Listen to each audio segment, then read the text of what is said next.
The Hawaiian sun was still clinging to my skin when I stepped off that plane. Felt like the last warm hug I was going to get for a while. 2 weeks of pure, uninterrupted bliss at the Maui Grand Resort. And I came back home thinking I'd be recharged, reset, ready to deal with the usual neighborhood nonsense. I'm Damon Richardson, HOA president of Riverstone Heights, which basically means I'm the poor soul in charge of keeping the suburban crazies from tearing each other apart over fence heights and gnome placements. Anyway, I was in a good mood, already daydreaming about cooking a real meal in my own kitchen, slipping back into my house on Elmbridge Drive, my little slice of peace. Uber guy was chatty, roads familiar, life was good, until we turned onto my street. And that's when my brain slammed the brakes. There were 3 cars in my driveway. None of them mine. A rusty old sedan, a battered minivan, and a pickup that looked like it had survived a war and lost. My lawn, my perfectly edged HOA rule-compliant lawn, was a minefield of plastic toys. The kind of scene you'd expect after a daycare explosion, not in front of a grown man's house. "You sure this is the right place?" the driver asked, and I just stared at the chaos and muttered, "Yeah, unfortunately." I paid, got out, and stood there for a beat, bags in hand, heart sinking. Through the window, I could see people, moving, laughing, watching TV. In my house. First thought, break-in. Second, squatters. Third, words that would have gotten me banned from Sunday service. But I'm the HOA president, not a lunatic. So I walked up past the neglected flower beds, past the dead plants and the pile of newspapers that screamed, "We've been here a while," and knocked on my own damn door. Enter Brenda. She opened that door like she owned it 50s. Platinum blonde hair that looked like it was styled in a tornado, green tracksuit, and an attitude like I was selling fake vitamins door to door.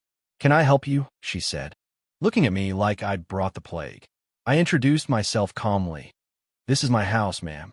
Damon Richardson. I live here." She actually laughed. "We've been living here for 3 weeks. Nice try, though. 3 weeks. Turns out Brenda Kowalski, queen of entitlement, had moved her entire disaster of a family into my home while I was sipping my ties on a beach. And she was convinced I was the intruder. Inside, it sounded like a daycare/junkyard/reality TV show. Kids yelling, cabinets slamming, cartoons blaring.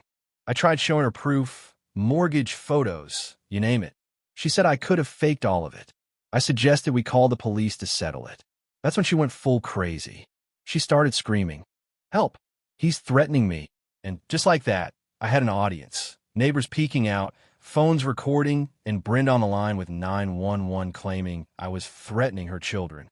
Mind you, I'm standing there in a Hawaiian shirt and khaki shorts looking like a lost dad at Disneyland.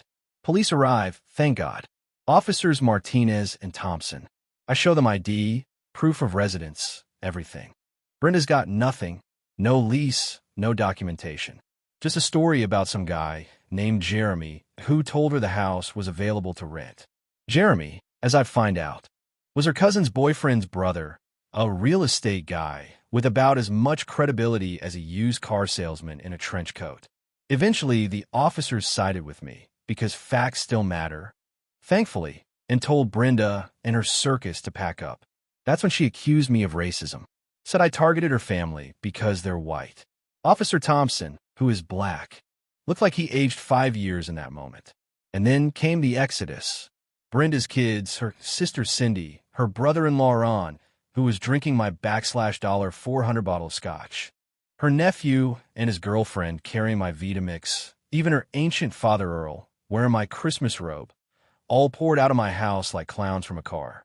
They tried walking off with half my stuff, blender, TV, towels. Claimed it all was theirs. I had to block Ron physically from taking my 65-inch flat screen.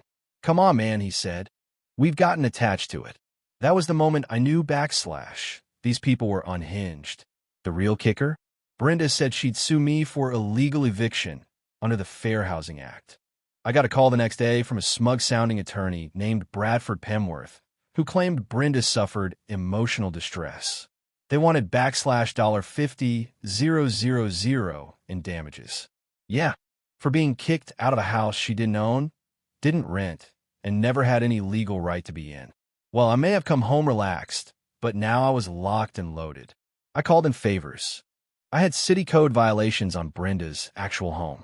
I had police contacts, HOA friends, a sister who's a civil rights attorney. Turns out, Brenda had a rap sheet of complaints, conspiracy theories, and fake discrimination charges going back years. The news flipped the story fast. Channel 7 ran a follow-up. Brenda became the poster child for entitled scam artists. Jeremy got arrested. The rest of her family got fined, evicted, and shamed. Oakwood Terrace HOA foreclosed on their house. Karma came quick, and it hit hard. And just when I thought it was over, Margaret, our vice president, called.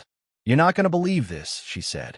"Brenda Kowalski is running for city council on a civil rights platform." That's when I knew we weren't done. Not by a long shot. Back-end index pointing right, so what do you think? Was Brenda just scammed, or was she in on the con? And where do we draw the line between tenant rights and trespassing?